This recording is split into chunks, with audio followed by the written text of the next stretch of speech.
Hello, everybody, and welcome to our Thursday afternoon peer supervision, peer support for researchers in any sort of allied health. And it's open to anybody who just wants to jump in on a Thursday afternoon. There's always somebody here. We never know who's coming. Today we have apologies from Anne Maree, who is hobnobbing it with three people from the Brain Institute in Brisbane, I think. UQ, yeah. So, yeah, she's having a ball where she is at the moment. But Laura, let's start with you. What's been happening in your week? What have you done research-wise? Well, research-wise, I haven't done anything. However, thinking of the 200 words, between 200 and 400, can't remember. I thought I would send you something that I had started writing at the end of 2023. Yeah. Just before and just after I presented at the AALL conference. I don't know if you know what it is. If you don't, it doesn't matter because it's not the Australian Association of Linguistic Language and Learning Advisors. Okay, right. Yes. So so I presented that, and I presented on actually PhD advising. And I started writing a paper before I presented, and the paper has remained at the embryonic stage, but I think I had a good start, and I wanted to send you this. It's a bit long. In fact, even if it had become a paper, I would have probably cut a lot of that off because as an introduction, it was a bit too long. But yes, I will send it to you. It's in one of my USBs. It's safe, but as it usually happens to me, I forgot in which USB. Yeah, I understand. Yep, I totally get it. So, yeah, it's the same thing as the car. You have no idea how many times I left the car, I parked the car and forgot where I had parked. Yeah. Actually, a few times I even thought that somebody had moved the car. Oh, yes. Yep. My father called the police once because he was convinced the car was stolen. Yeah, no, I mean, if you see my car, you would have to have a stretch of imagination to think that somebody would want to steal it. But I simply thought, somebody might have, made a joke and moved the car. Yeah. So I would go up and down a street trying to remember. Yeah. Where the car was. Yeah. So the same with my stuff that I start writing and then I forget and then I save it because that's a good, and forget where I put it. Yeah. Yeah. Well, take it as a sign of high intelligence, eh? Yeah. So I do the same with files in the cloud. Like everybody says, oh, for God's sake, Megan, put your stuff in the cloud. Like you'll never lose it. That's great, but you've still got to remember which file it went in. Yes. Yeah, I'd love to read it, Laura. So when you find it and you're ready, just flick it through. Yeah. It's well. Not much has been written about this, especially from a language and learning advisor perspective. There is some stuff on supervision, supervisory practices, etc. But yes, it was quite challenging because it was an autoethnography. And I had a dilemma. Maybe you can have some ideas that the main dilemma was how to present data which were self-reflection, really, because I didn't have the time to seek ethics approval.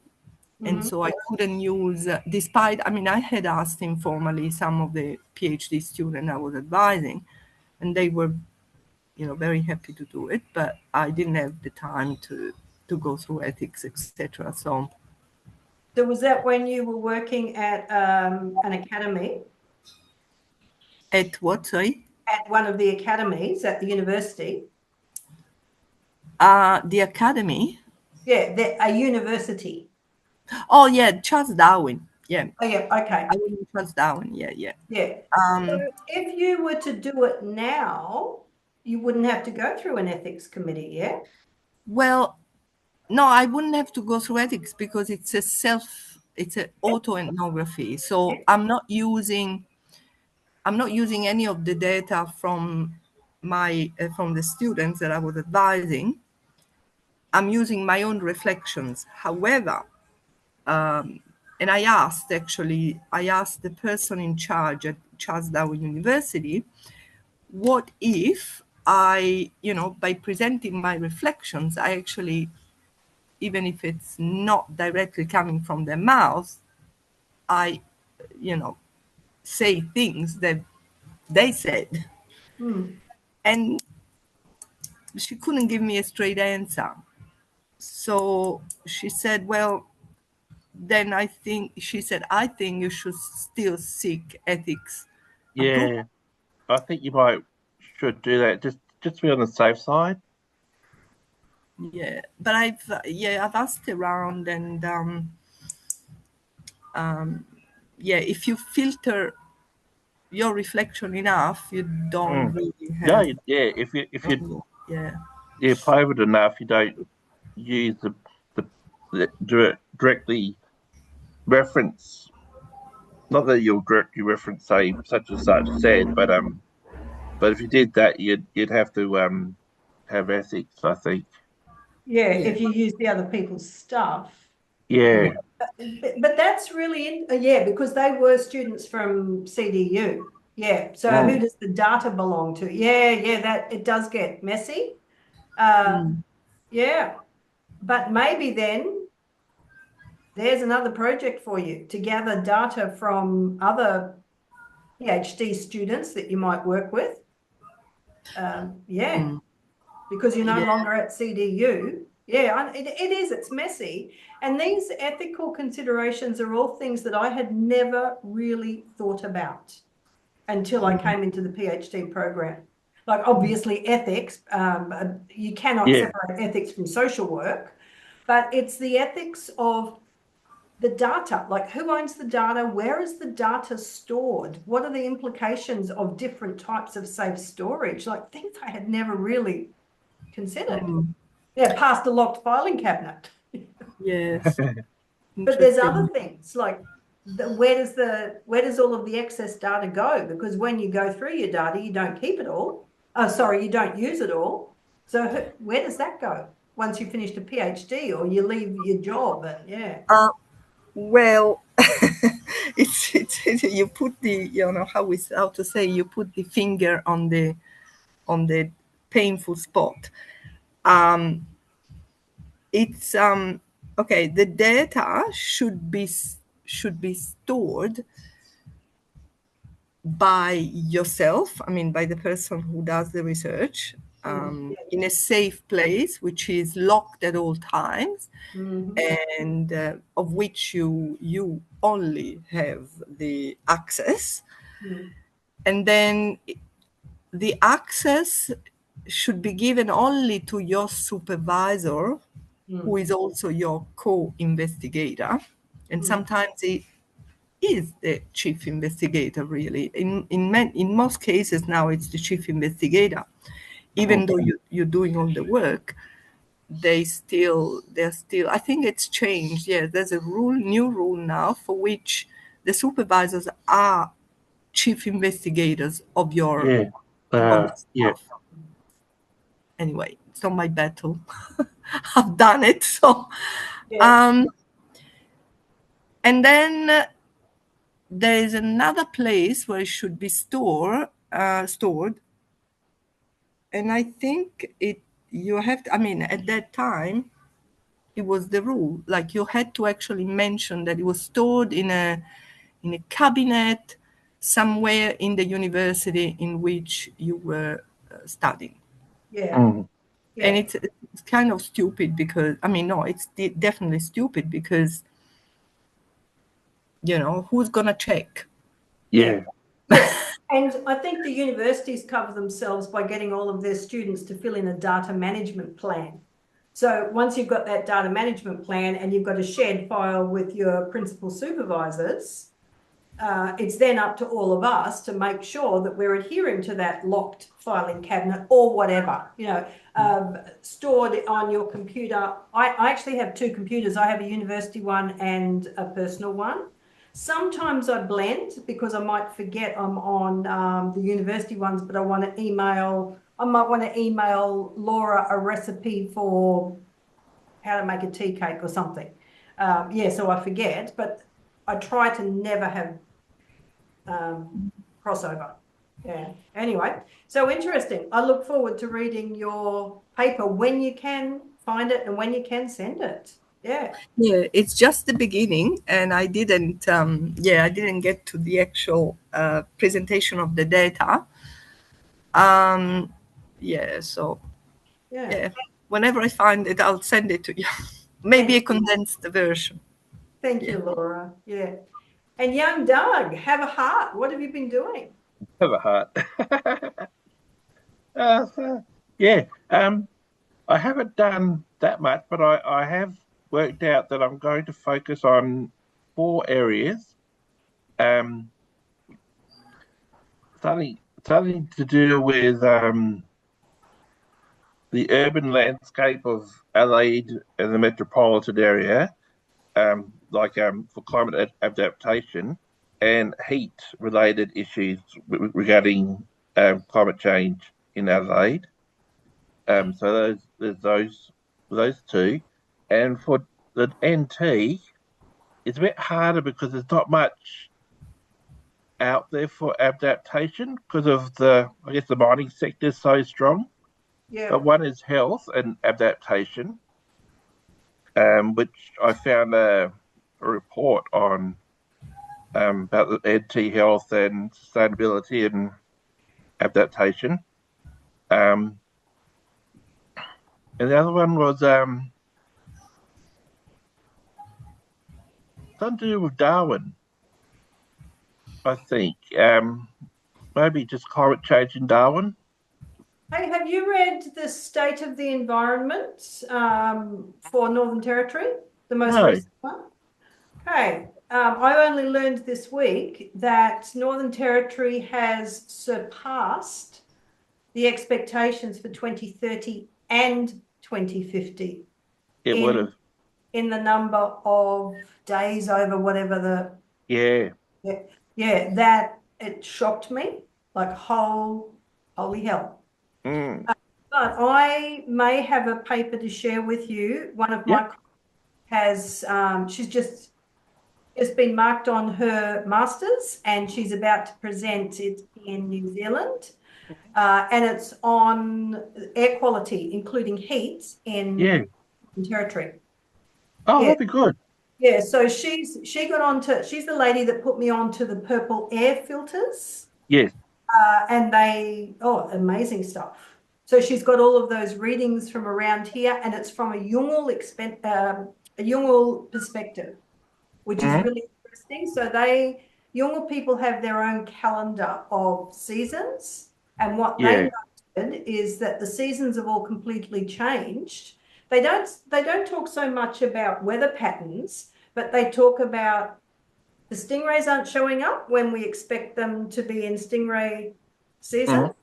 The fruits are not on the trees when we expect them to be. Very, very interesting. They're very concerned about the hot days. One of them is because of the mine, as you've said. So she discusses all of this. And it's really, really interesting. How do they keep cool was another thing that I found fascinating. Yeah. Yeah. So I'll have to get her permission to share with you. Yeah. But yeah, very So once interesting. it's published or like Um, accepted and gone through peer review, and yeah, yeah. Well, so it's not a proofread, not a proof, but an actual the article. yeah. You could, I guess, quote or reference her dissertation. Hmm. But I'll speak to her. She's away, Yeah, yeah. and then she's hitting up all of the conferences to Oh, present. good. Yeah. Yeah, because Whether or not she's I have published it. been meaning to write more because I think I've had a couple of weeks to finish my environmental sociology theory section, Mhm. and then also start my literature review proper instead of the descriptive bit that I did, which is I read through it and it's not very well written, to be So honest. maybe you could draw that into discussion chapters so you don't lose Yeah, work. Yeah. You've yeah, also been sick though, like you've had yeah. COVID and the migraines again. migraines and Yeah. And all sorts of stuff going on. yeah, Yeah. carrying responsibilities and Yeah, yeah, yep. yeah. And are you over your dog yet? Or is that still, Sorry. are you over the dog's death? Yeah, Yes. Okay, so that's not in your mind all the time. no. Yeah. I watched a beautiful movie last night called Racing in the Rain or something like that. Oh, it's a heartbreaker about a dog. Oh no, I can't watch it. Oh, I'll be a mess when my dog dies. I'm just saying. Yeah. Well, thank you, Doug. And I've had an incredibly busy week with very little writing, which is interesting, past corrections, going back to correct stuff. Mhm. But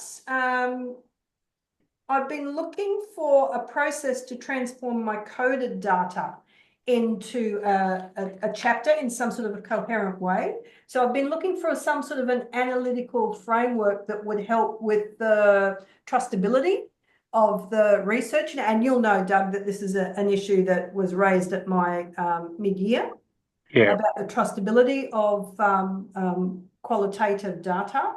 So I've been doing a lot of thinking around that and a lot of pacing in the meantime, which is great for my 10,000 step program. Yeah. But I find if I'm stuck at the computer and I'm just looking at words or articles, I don't think very well. I have to move. Mm. Yeah. Yeah, but so nobody's had any writing from me either. And it's not that I haven't written, I've just been really, really Yeah. focused. Yeah. And Mr. M is buried this Sunday.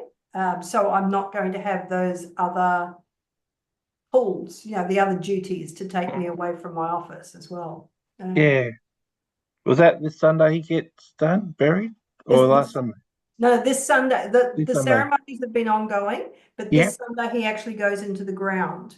Yep. So at the moment, he's in the ceremony, out at the ceremonial grounds, and he's in a chiller. Yep. But it's not open for everyone to see. No. But all the Yolngu people are camping there at the Yep. ceremonial grounds, and they're doing bungal, like dance, corroboree, Yep. all day long. Yeah. So Wow. it's been huge, but he's a really well-respected Mm. elder, and people have come from all over. So it's been Yeah. a very, very interesting process. And I stopped in yesterday afternoon when I was out at Yidakala, just to say hello. And I had to stop and watch some of the bungal because they were about to, in their dance, they were about to kill a oh gosh, what's it called? Stingray. But they injure the stingray and then a shark comes in. So yeah, they have to all work together to corral the shark and kill the shark. And that was really interesting to me that in dance, we're talking about collaboration and working together to get a task done. I was fascinated by Yeah. it. Yeah, but it's nice. And then Saturday night we'll be out there. There's a dinner again on Saturday night, so we'll go out to help serve dinner. And Sunday we'll be there for the actual burial. Mm. And then everybody goes back to their lives. Yeah. and I just wait. Oh, the beach will be open again.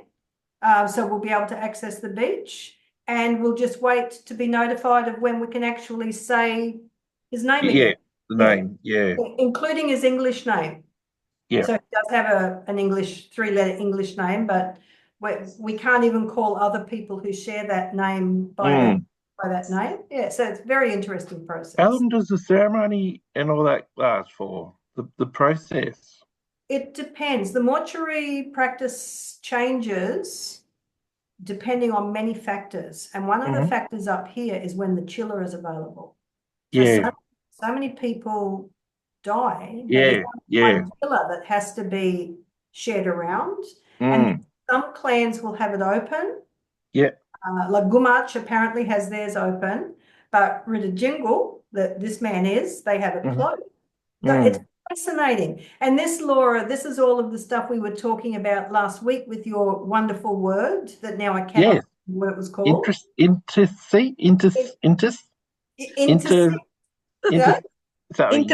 Yes, interstice. Yeah. Yeah. So it's all of these little things that would normally fall through the crack that I just find fascinating. So tell me, so is this this is a ceremony that you're talking about, right? It's many ceremonies. Ceremonies every single day, just to honor his life and to help the grief process. And you're attending. I mean, are they on different days? Yes, yeah, it's been ongoing for weeks now. So he probably died 2 months ago, maybe. Yeah, maybe more. And the ceremonies started that day. And it's in Nullarbor or in the vicinity of the community. In the vicinity. So it's out on one of the homelands. It's called Yidakala. And they've got a ceremonial ground there that when he left the morgue, when the chiller was available, they moved it out to the ceremonial grounds. And there's tents set up everywhere. People are camping there. They have somebody that like guards the body. It's in a locked room, but they still have like ceremonial Yolngu people there to guard. And then there's just ongoing ceremony. Yeah, and they paint themselves up, and the men and the women do their dances. And anybody can go and watch. They love it for Balanda to go and participate. You can dance with them if you want, not that I would. But I'll often take a chair out there and sit, but I also take something to contribute. So water, because I'm getting something from them in terms of cultural immersion stuff. So I see it as my duty to give back.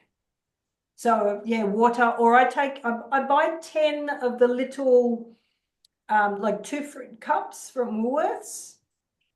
Comes in a pack of 10. So I'll buy a couple of those and take them out because people can drink the juice and eat the fruit at the same time.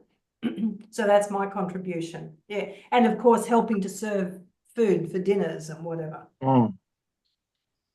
Yeah, but and this type of events, do they happen at all times, or do they have a specific period of the year? No, it's whenever somebody dies, depending on whether they're a traditional owner or not, or their status in the community. So the man who's just died, Mr. M, he was a senior leader. So it's been a big thing, lots of mourning. And the women, like they throw themselves on the ground, and often the women get injured as well, and it's horrible to watch. Yeah, so that's going to happen. It happened at the hospital when he first died and everybody gathered there, and it will happen again at the actual burial. Yeah. That's the outpouring of the grief.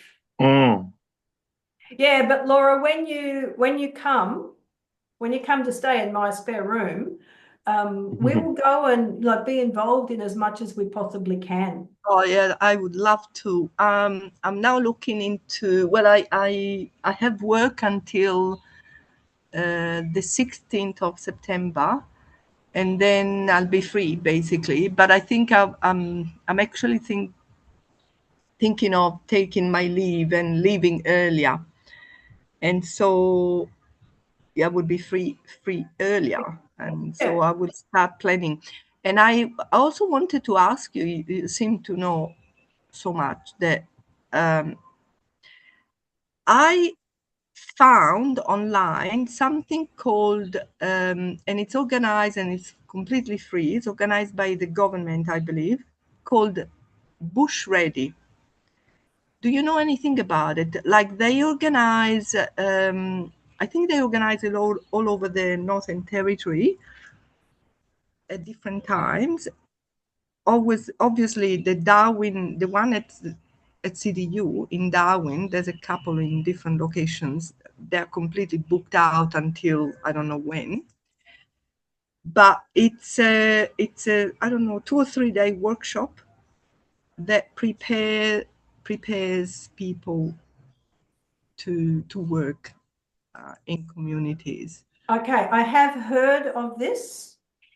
I have not done that one myself, so I can't make any comment on it. But there's also, when you come to community, because every community is so totally different, you have to do more, including myself. Every time I go somewhere new, I have to do a new one for that particular community. And I think I've done 2 or 3 now for this area. But each one, I learn something new. It's wonderful. It's like it's like an induction then that you do. Yes, correct. Yeah.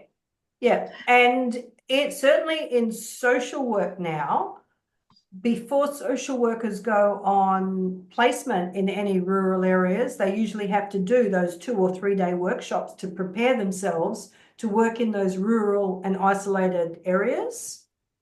And one of my colleagues, Professor Bindi Bennett, has actually been doing a simulation project. So she's developed this simulator that you wear, and it's as though you have become part of the community that you were going to be a part of.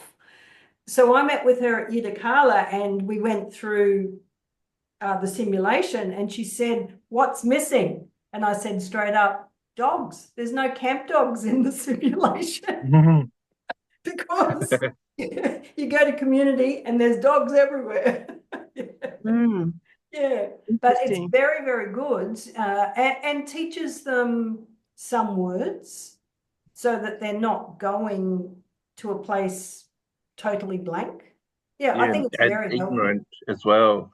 Yeah, yeah. Well, I would hope the ones that are really ignorant never come, because lots of racism is also ignorance. Yeah, yeah. But if they don't do these things now, Doug, apparently they can't come. It's expected. So I think it's a great thing. Yeah. So Laura, yeah, that's a shame that you can't do that. Yeah, because they're all booked out. Yeah. They're booked out. There was one in Nhulunbuy actually. When was that? I think I'm gonna check again. There might be one in November. Who knows? Is that run through CDU? That one? No. The CDU's got nothing to do with it. It's just the location. Yeah. Okay. I think they book they book some rooms at CDU to run it. Yeah. And they have another location in Darwin. I can't remember where, but one is CDU, but CDU is not the one running it. It's a government. The government thing. And I was surprised because I saw the program and it looks great, and it's completely free. Yeah. Wow. So that's great. Yeah. So there's nothing like actually being in community though for the learning. It's because each community is so different. To be able to go into a community, and it is such a privilege to have the conversations or to hear the language. It's palpable up here, as you know, Laura. Like, it is absolutely palpable. Yeah. And to just see them doing bungal wherever. I noticed when I was at the ceremony grounds yesterday, there was some sort of a tourist bus drove past just when everybody is preparing to like spear the stingray. So the tourist bus pulled up and I could see everybody looking. But what a great experience for them to actually see that. Yeah. But I'm also looking to having the experience of going to Adelaide. So I'm going to go and have a cup of coffee with Doug. Yes. There's a nice cafe just around the corner. Oh, yeah, from It's your new. place. It's Italian. Yeah. It's called Cafe Vespa. It's not open Mondays, so keep that in mind. But mate, if you said you've never been to that Flash library, No, I haven't been to the library. No, we'll have to go there. yes, absolutely. I'm dragging you along. You have no choice. Yeah, we can get a free bus around. There's a free bus and there's the We'll tram's have free in the city. We'll No, have a you car. won't get So, parked oh, yeah, okay. unless you want to pay a fortune. No, I'm allergic to spending money. Yeah. But the library would be open on a Sunday, and it's free parking in the city on a Sunday, Yep, okay. except for in the high rise, the drive-in parks. Yeah. I think. Yeah, I don't yet know what days. No, of course not. So Christmas is a Thursday, right? This year? I have no idea. I think it's a Thursday. So Jade, I think on the Thursday we'll be driving toward Adelaide from New South Wales. Yep. So we'll be on the road. But Jade, she's now actually talking about flying, which I think is ridiculous, from Melbourne to Adelaide. And she'd like to. Costly. Well, yeah, particularly with the kids. Yeah. But she also suggested that we go to Kangaroo Island. That's nice. Yeah, so I Let's checked go on out. the ferry. Yeah, I checked out. Blah, blah, blah. Get seasick. It's a Yeah. trip. It's a short trip. So, Yeah, it's quite nice. yeah. I just don't know yet because I haven't had time to actually. No. I've got too much else going on for myself. Yeah. Anyway, And whereabouts are you staying? Did you stay? one of the beaches, I think. Oh, okay. Yeah. Yeah, on that side. Yeah. For some reason, I thought you might be in the hills.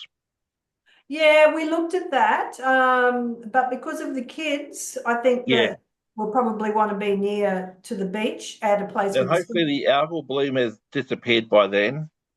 That's heartbreaking. That's causing respiratory problems in humans as well. Yeah, but there's no such thing as climate change. No, of course not. No. And the federal government's not doing anything about it yet.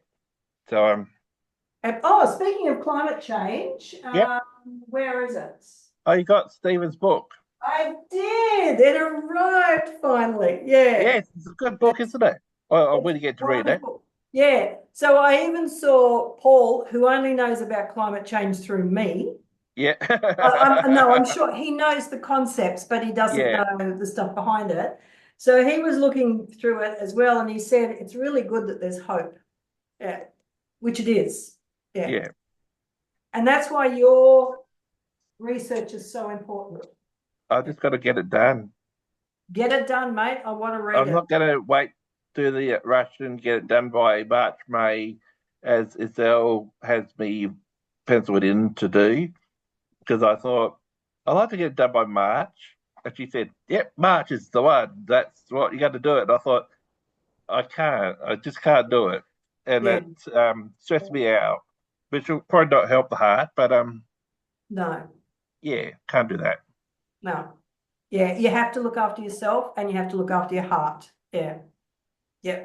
Very, very important. Yeah, I'm a little bit disappointed with my timeframes as well, because my supervisor suggested that you give up work? Oh yeah, that's been an ongoing thing. Yeah. Yeah. But rather than handing in on the 30th of January, they would rather that just be the final draft. Like, no, I have the rest of my life planned around particular things. Like the Churchill Fellowship. I cannot be enrolled at a university when I make application. launching the book in Rome. Like, I need this finished. Yeah. And of course, they want to get, I don't know if I told you last week, they want to get some advice on the contract with the editor. Because again, the I editor thought, requires their signature. oh, Yeah, so I'm a little bit disillusioned. Yeah, and I have had thoughts this week of I'm just going to walk away from this, but of course no, that was stinking thinking. It was just yes, because I was you so wouldn't busy. do that. No, I would You've not. invested too much, Yeah, I'm that close. Yeah. and Gramsci would not be pleased. Oh, Gramsci'd get up out of his grave and kick my ass, I think. Anyway, so Cherubs, does anybody have anything else that you'd like to add? No. Laura, I'll try and do some writing over the weekend and send through to make up for this week's lack of potential. yeah, Doug, don't be too hard on yourself. No. Like, you've actually had a lot on your plate this week. Mm. And when you're sick, you have to look after yourself. Yeah. And they're all Adelaide shows on, which I don't go to because it's too expensive, but Which it's on. The Royal Adelaide Show. Oh, yep, okay. Yeah. What show? Sorry. The Royal Adelaide Show. Oh, okay. Yeah. I never go to any of the shows because I just think they're germ spreaders. Like, stay away. That's about 11:30 at night, most nights. Yeah, okay. Like, look at that for a joke. Yeah, I I have reckon. fireworks at the end of the night, every night, and to wake me up. Oh, thunder. When I was a child, I used to love the Sydney Royal Easter Show or whatever it's called. Oh, yeah, absolutely. chaos. It's so chaotic. Yes, yeah. But also we'd come down often from Papua New Guinea. So, it was like, Mm. and now just, the thought of taking my children to the show, like, no, you can go with your father. Yeah. Not going. All right then, Cherubs. Well, everybody have a very productive week. Yeah. And Laura, just know that you're welcome here whenever. Yeah. We'll To just send you, yeah. I would like to have, it's one of those, books where, when I was a child, actually, I was a teenager, there were those books that gave only the introduction and then they left the story to the reader to finish. So I will give you that and you will finish. Okay. You will give me some ideas on how to continue. Yeah, interactive research paper. Interactive, yes, that would be good. That would be good. Yeah. Actually, you gave me a great idea. I could do an interactive ethnography on my experience, and we can all publish the paper. How fantastic is that? Yeah, that sounds pretty good. Let me conceptualize it, and I'll get back. Well, if I probably next week I won't be able to do much, but I will jot down a few notes and we can discuss it. It can be fun. It can be fun. All right. Well, everybody, you take care. Have a really great week. And Doug, sing out if you need to. All right? Yeah. Yeah. I'm thinking. All right. See you both. Bye. Bye. Bye. Bye.